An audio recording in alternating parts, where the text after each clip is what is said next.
On the back of his new book, The Desert, is a small poem with no title.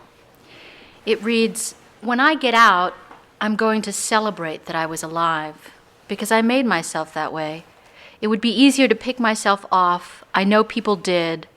I know people visited me in utopia, shared with me the meaning of death, that we returned again and again and don't miss anything. That doesn't accomplish what the living say about it." The poem creates a labyrinth of captivity under the sign, the false consciousness of freedom. And it is particularly disarming because of the plainness of its speaking, or that it is able to speak so plainly and at all means that these idioms, the getting out and the picking oneself off, presumably of the streets, are precisely the dead ends of liberation. It is a poetics that reveals and unravels a deeply unsettling rhetoric of self-conduct and political imagining. In these new poems and elsewhere, Brandon has written extensively about the history of Japanese incarceration in the United States. His work excoriates the legacies of settler colonialism and, as he says, the ongoing project of exclusion and erasure in the United States. His forthcoming book of nonfiction, From City Lights, follows the corpse of his grandfather, Midori Shimoda, from his birth in Hiroshima to his immigration and incarceration in Salt Lake City. Brandon's critique of the system is that it is, in fact, not broken. It works all too well to abjure the basic forms of humanity and human life. And these very basic forms of life are what Brandon is always striving to capture, I think, in his thinking and writing, but also in his friendships and the correspondences he keeps. In my email, I find the first letter I received from Brandon. It is dated November 18th, 2010. He tells me that he has just arrived in Maine. "Maine," he exclaims, "we are officially here, in the grand embrace of the woods fronting a lake and surrounded by trees, all very accepting of our slow endearments through this life. The cabin where we're staying has a second bedroom, and there's a full set of snowshoes hanging on the wall of the garage. We're much further out than we thought we'd be, about an hour and a half from the nearest highway, which makes of this place the right winter quarters. We'll be here until June. Well, the land can dream." And it is true, all of his writings follow from this act of dreaming with the land and with the other, with others, indeed, to allow the land to dream. For Brandon, the poem unfolds as forms of attention, and attention as friendship and sympoiesis. As Donna Haraway says, the possibility of making kin, odd kin, and the middle of the desert is a complex of choral encounters pieced together from correspondences to poets and friends. It is a theater in defiance of singularities, of the singularity of the I and the totalitarian root of identity thinking, but observes in the idiorhythmic fantasy of living together a radical plurality of being with.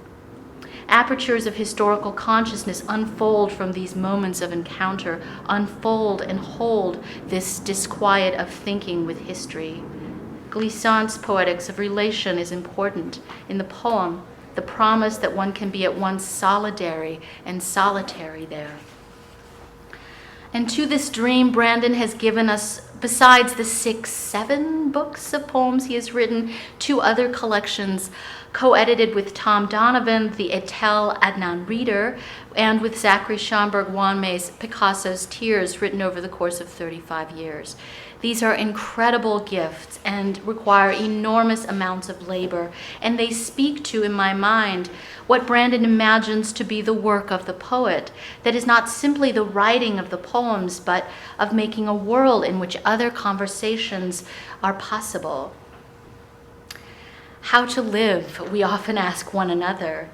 I don't know, but I know that life for me is more livable, or in the very least thinkable, because Brandon is here. Please help me welcome the writer and my dear, dear friend, Brandon Shimoda.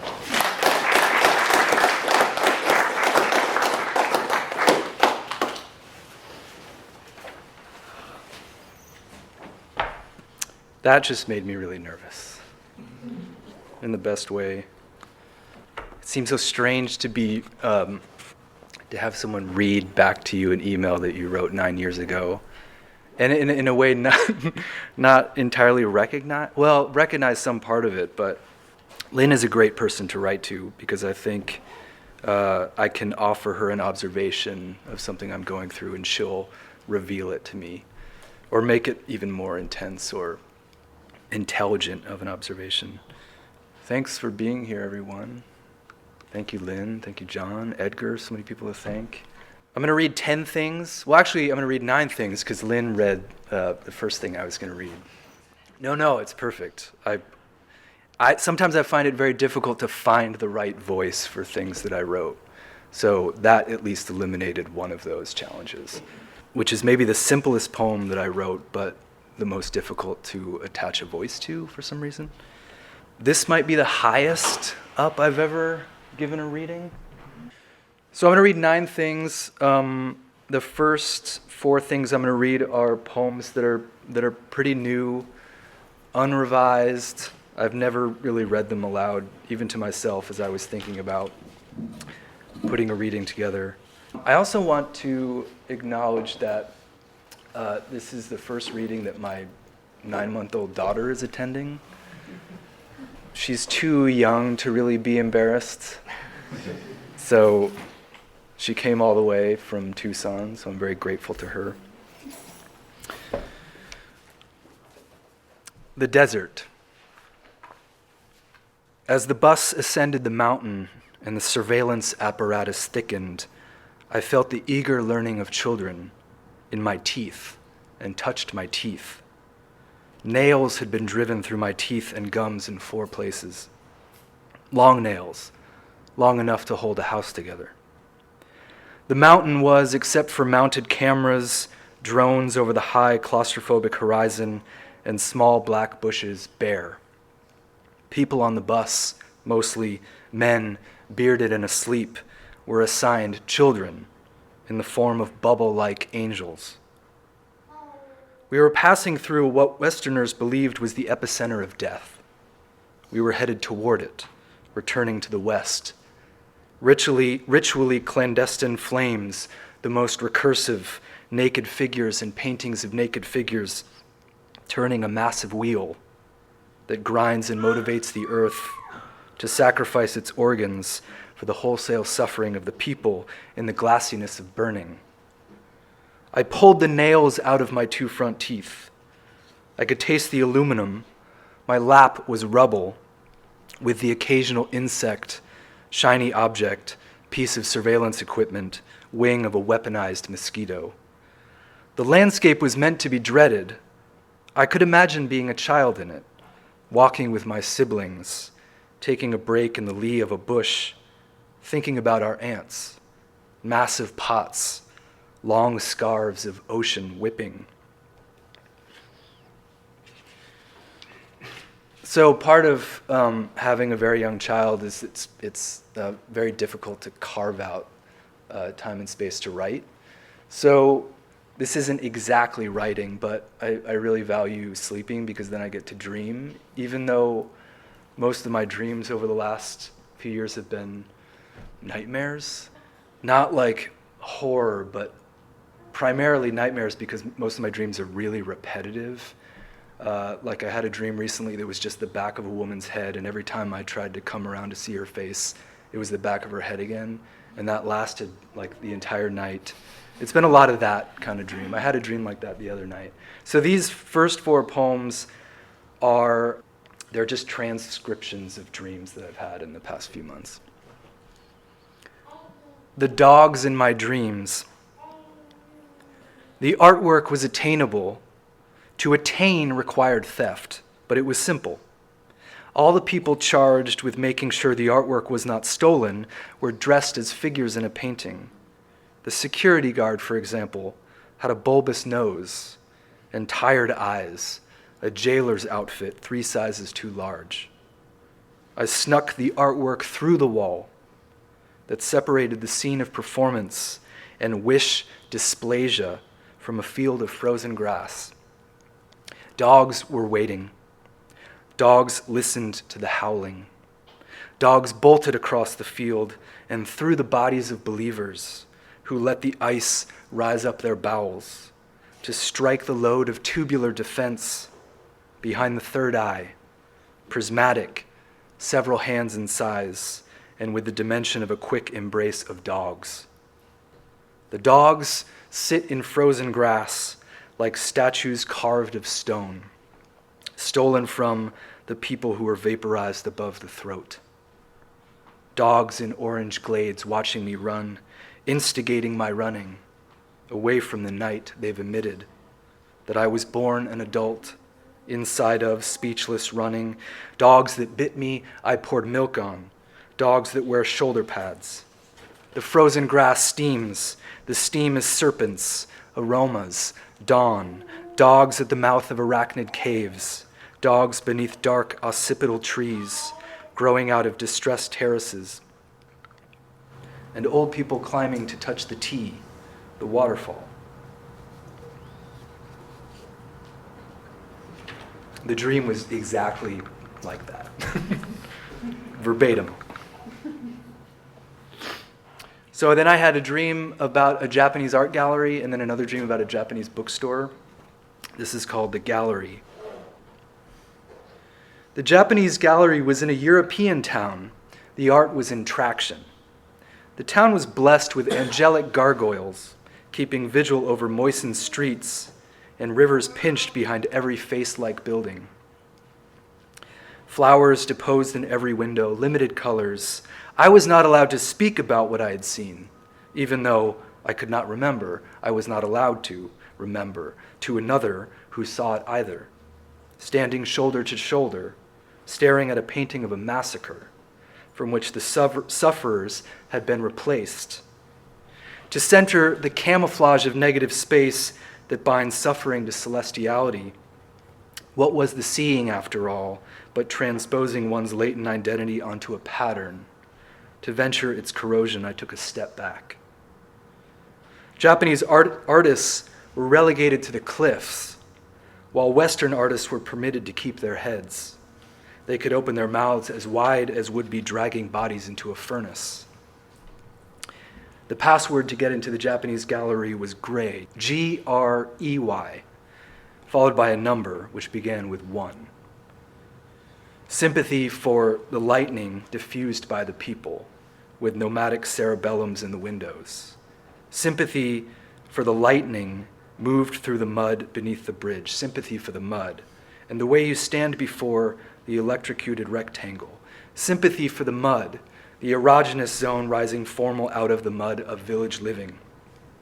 All of life becomes pasture. Art instills the first sentence that initiates the drafts all over again.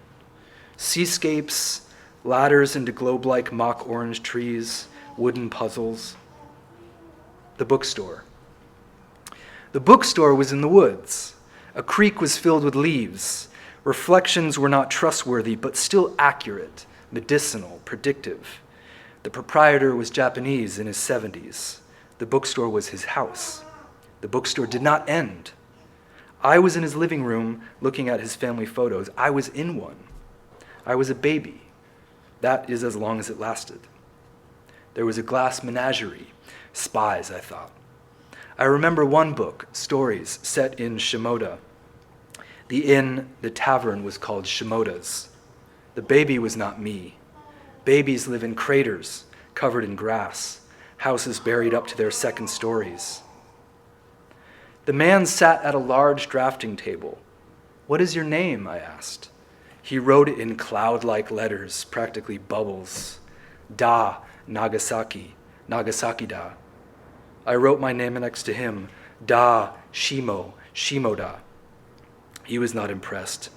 The woods were filled with throats, no clearing, no one read books, disintegrating at the base of trees, emitting the smoke of spores released from a mushroom, crushed by hand. To see?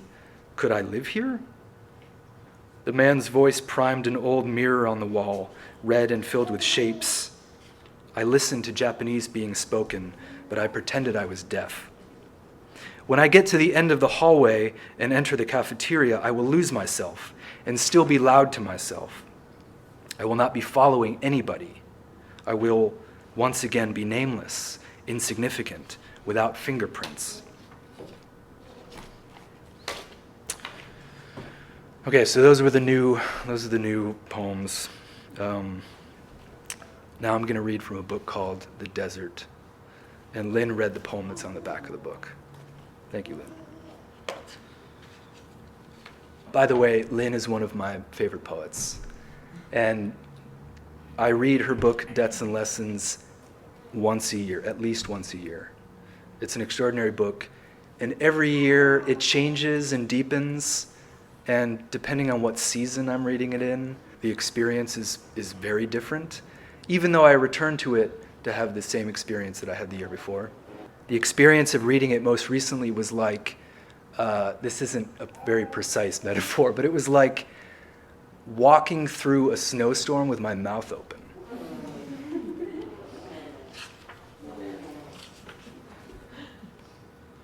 So I wrote a bunch of poems that are just titled Incarceration, and I live in Tucson, and it's a city that features many different types of incarceration. So there is no one. There are many. Incarceration. Late at night, legs in the alley. Pale blue lights pooling on skin. At night, legs in the alley, attached to a navel. Every evening the sun goes into money gets cold. There is a head in the willow by the river. Close to it, in it, sucking the willow, the stain spreads. To quote the anxiety of the body within which memory is not.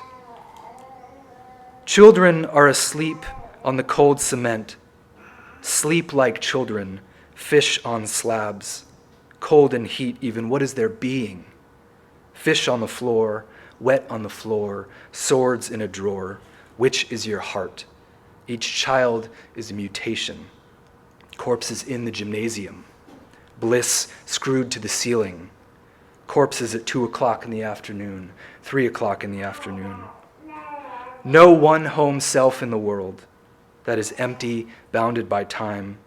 Body is world, the world what is seen, the body unseen against the hard wall, flares into a star.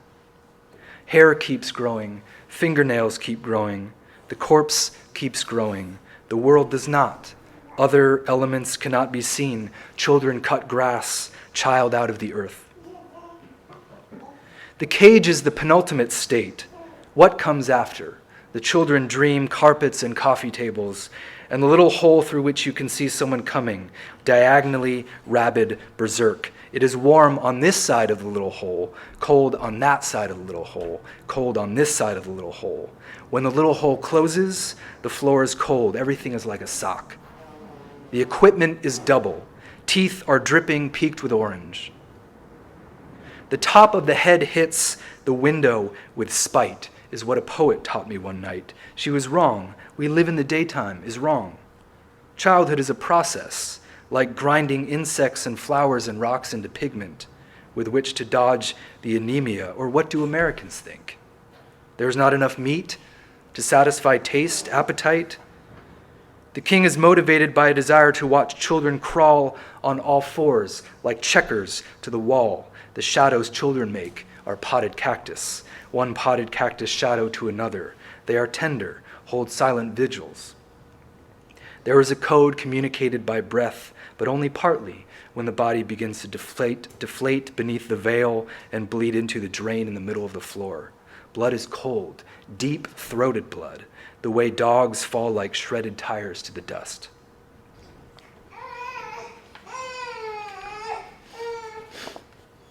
Incarceration. I was thinking about, so when I was in elementary school, we had this program where local artists would come in and present works of art, and it wasn't an after-school program. It was in the middle of class. They'd come in and they'd bring in like a print of Miro or Picasso and introduce it to us. This was when I was in first grade. And one of the people that came in was my mother. And I remember she was asking she brought in a Moreau poster, and she was asking us questions about the colors and shapes. It was very simple.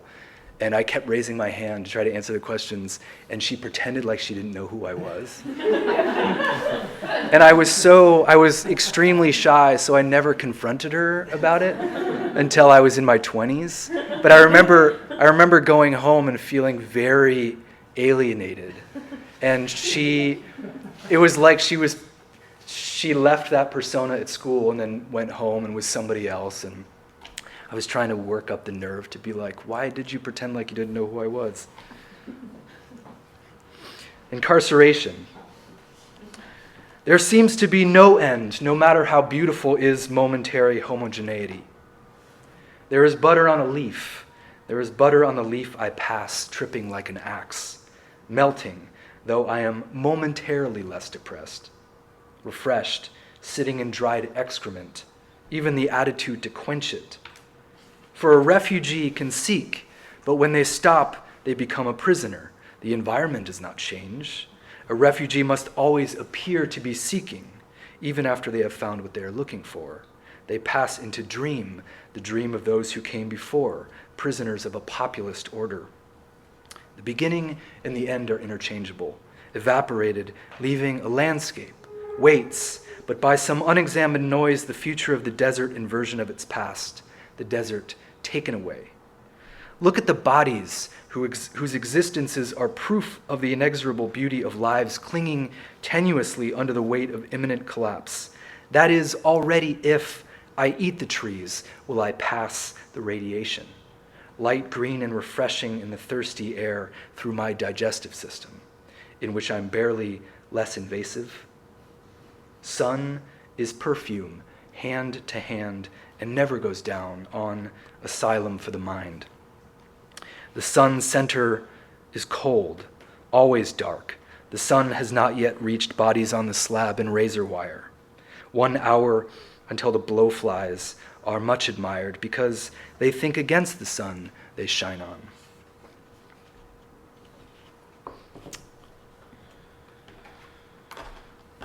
I also want to mention Edgar Garcia's book, Skins of Columbus. If people are not familiar with either Edgar or his book, it's Skins of Columbus, A Dream Ethnography is really extraordinary. And he's right here. So this poem is called Mountains. There's a long mountain range just north of Tucson. It's in Tucson, but if you're looking north, it's unavoidable. And there was a mile marker 7 up the mountain is the ruins of a prison labor camp where 42 Japanese American men were incarcerated during World War II. They were incarcerated with Hopi Indians and Mexican Americans, African Americans. They were all considered conscientious objectors. Many, if not all, of the 42 Japanese American men were originally incarcerated in a camp and then were taken to the prison labor camp.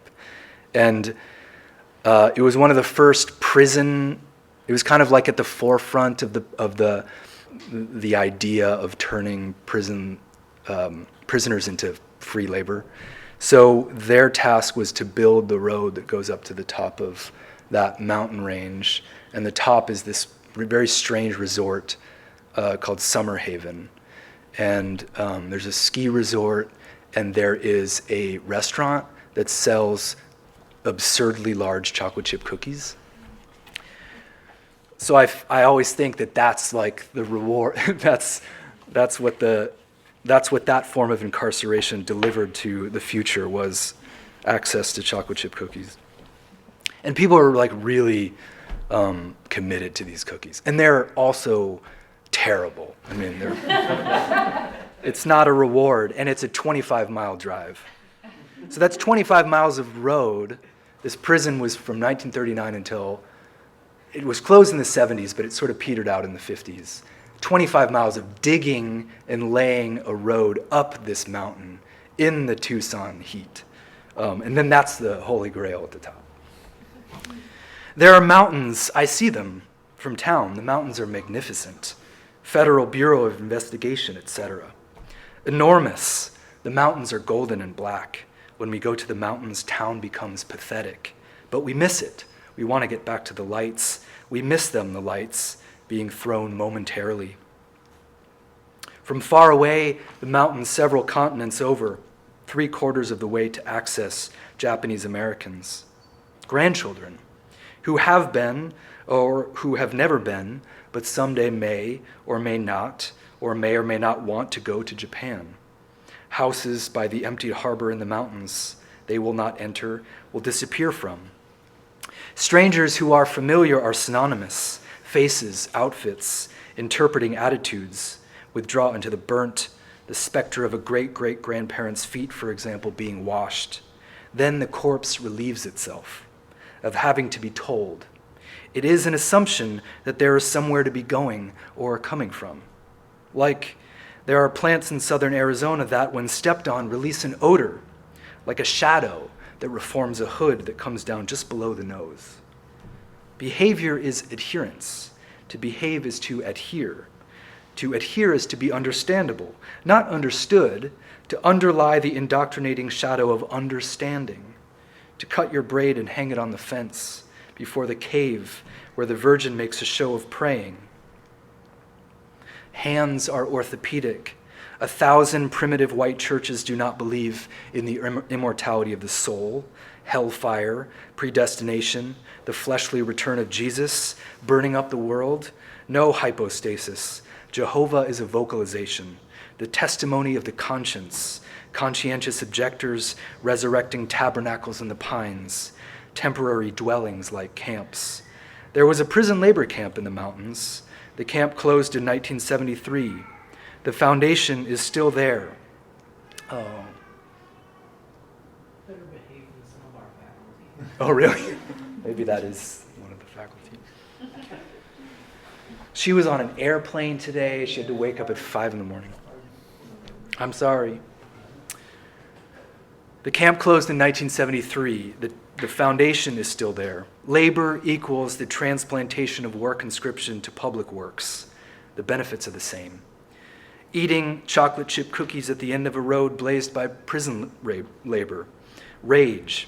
Private and public examples. Passive resistance. The chocolate chip cookie may or may not seem arbitrary. Even when it is being served, it is the grail that lubricates a tourist in the opaque eye of prison labor. The road it took to achieve the chocolate chip cookie, oversized, by it I mean the people who profit from the war, inherent in those who refuse to let even placebo ordinance galvanize. Any margin of scenery in the future was built by Japanese Americans, Hopi, Jehovah's Witnesses, Mexican Americans, African Americans, dissidents, conscientious objectors, refractory they were called, to the chimera contestant impaled upon the jagged edge of the magnificent mountain, plural. The valley sinks and everything we see stinks to the roots, transforming distance into a bedrock quality, far from action where arms are, where the road goes. Labor was imposed. Labor was secret. No fence, no guard tower, but terrain erasing the world, where the crests of the mountain meet the sky, folds the mind and the soul in the panoramic grave. So I wrote 3 paragraphs just for this occasion. The last time, I've only been to Chicago once before, and it was exactly 10 years ago this spring, and it was for a reading. And I asked a friend recently who was there if he had any recollection of that reading. It was AWP, 2009. I was working for Wave Books at the time, so I was at AWP working, and my first book had just come out, and my friend said, "The only thing I remember is that you tore up your book." But he didn't say if that was like a metaphor. It sounds like something I might have done. All right, so here's 3 paragraphs. Here are a few facts about Chicago, a city about which I know very little. By the way, I'm giving a talk tomorrow at noon, and it's about, it's on the poetry of Japanese American incarceration. It's a subject that I can't escape, not just the poetry, but the history. So these paragraphs are related to that. Not about poetry, though. Before World War II, Chicago's Nikkei, Japanese immigrant, Japanese American population was less than 400 people. After World War II, by 1947, the population grew to over 20,000. Shortly after the West Coast Nikkei were incarcerated in prisons and camps throughout the U.S., the War Relocation Authority offered them a way out. They would release and resettle them in cities throughout the Midwest and East Coast under the condition that they assimilate into white middle-class society. 36,000 signed up. The city which received the largest number was Chicago, 6,599. They were given instructions: spread out, avoid segregating, join white churches, white clubs, etc. Many, fearing the WRA would terminate the program, obeyed. Many others, fearing, or rather resisting, interactions with the white population that emanated the face of their vilification, did not. One of Chicago's most famous former incarcerees was Ken Eto. Does anybody know that name? Ken was the highest-ranking Asian American in the Chicago Outfit, the mob syndicate founded by Al Capone. Ken learned how to gamble while incarcerated in Minidoka in Idaho and ran a gambling racket in Chicago for over 30 years.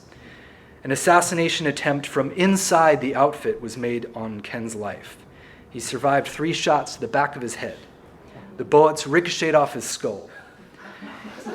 He agreed to become an informant for the FBI in an investigation called Operation Sun Up. He testified in black hood with eye holes against 15 of his associates, all of whom went to prison. Ken entered the Witness Protection Program and died in 2004 under the pseudonym Joe Tanaka. His aliases also included Joe Montana, Joe Eto, John Ito, Joe Nakamura, Joe Kaneto, Tokyo Joe, Joe the Jap, and the Chinaman. Ken's father, Mamoru Eto, was the first incarceree to receive reparations from the U.S. government. 82,219 Japanese American citizens and legal residents received checks for $20,000. The first 9 checks were presented to the 9 oldest incarcerees in a ceremony in D.C. on October 9th, 1990. Mamoru was 107. He fought in the Russo-Japanese War, which was the first war in which the enemy could be illuminated by searchlight the moment they were being killed. Mamoru immigrated to the U.S. in 1919, the same year as my grandfather. He and his wife Kura settled in Pasadena, where they had 10 children. Mamoru was a gardener during the week and a preacher on weekends. He was incarcerated with 7 of his children. 3, including Ken, had already left California. His wife Kura had already returned to Japan. First in the Tulare Detention Center, then in Gila River, north of where I live in Arizona. Mamoru dug a hole beneath his barracks, which he converted into a den, complete with a desk and a chair. He started a church at Gila River, using his hole to compose sermons. He also wrote Shigin poetry, which he performed from memory on Sundays and in the solitude of his hole. Even though he was not at the time eligible for U.S. citizenship, Mamoru forswore his allegiance to Japan. "We're not Japanese anymore," he said. "We're American," adding, "There's no other way."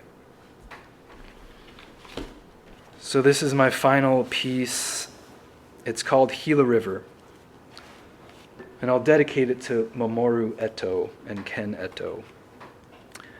So Gila River is about an hour north of Tucson, and twice a year the Gila River Tribal Council invites people to come onto the land. It's the only incarceration site that requires permission to enter. So they invite people onto the land, kind of under the guise of doing volunteer work. So I was there 2 years ago, and it was like 50 primarily Japanese Americans, many of whom had family that were incarcerated there. And it's just a day of picking up bottles and wandering through the ruins, supervised by the tribal council. And it's currently this really old olive orchard, like really old trees that are very dusty, and then the remnants of cotton farms. And then you can see the highway to Phoenix just in the distance. So I spent a day there, and that night, as I was falling asleep, I wanted to try to remember, but I wanted to try to remember in a certain way, accessing it subconsciously. So this is the poem I wrote, Gila River, for the Etos. Thanks again, everybody. The prisoners lived for many years, had children, grandchildren, great-grandchildren, burned very quietly to ash. Cut rectangles in the floor, dug holes in the dirt to stay cool in July, folded their bodies like paper, fell asleep in the holes, rivers evaporated, the prisoners disintegrated, not even their secrets. Japanese Americans were not looking at themselves turning white, not the cotton, not the descendants of bloodless cotton the children's fathers refused to pick. Children were shy, had stories to tell, not their own, but those not resolved, still dirty. A Nisei woman was asked if she would like to speak, share her story. The people facing the gleaming snow looked sad for a moment, then vulturous, sad again, expectant, ready to ascend. The Nisei woman shook her head. No, she said. Are you sure? She was asked. I don't remember enough to share, she said. As she was looking through the snow, she remembered everything, but could not, 7 decades later, associate herself with the subject. When the children arrived, there were turtles, snapping turtles, like helmets, greeted the children. Turtles deep, deep, deep in the ditches slowly rose and snapped at the children. Like Yoshiko, wearing a dress of her mother's crumpled face, walked right up to the ditch and peered in. Children were grabbed, pulled in, became turtles. How could she forget? The turtles were the solace of America. You don't forget. You are tricked into putting your hand in mirror green water. Your hand stays stuck. You stop looking. Eyes were olives. Children were torches. One of each twin drowned or burned down to the dirt, where grandparents on their hands and knees reenacted the rose and the thorn. Long hair dangled over water. Seasons stretched camouflage nets across the suburbs. Shotgun shells, spoons, heels of shoes, talons, forked tongues, arrow-tipped tails, the wake of a temple, men sitting beneath spiraling flowers. Mother was very popular with the ghosts that grew out of the ditches. They were soldiers, deep into the harmony of their hunger. Children sat on the hill, watched the desert changing colors, the stars lower on tendons. Movies smelled. Carcasses came out to narrate the silences. Some sank into the cold, impenetrable shrapnel fallen from tens of thousands of miles. Only children remember to forget with such warm innocence, being struck by the sun. Not innocence, guilt. Not the opposite of innocence, but like the dissolution of flour into fruit, compensation, and the will to be stolen. Noriyuki was 11, had spinal TB when he was incarcerated as an enemy of the United States. His body was cut from the cast and propped up in front of the moving mirage. Noriyuki, better or worse known as Mr. Miyagi, for whom Noriyuki put on the accent of an immigrant from Okinawa. His inscrutability was part of the trick, the coming into consciousness of a Japanese man who had no one, war extinguished truth. The country trained him to be someone else, not other but native, by pretending to be someone else, not native but foreign. He stood in the bush until the bush became ice.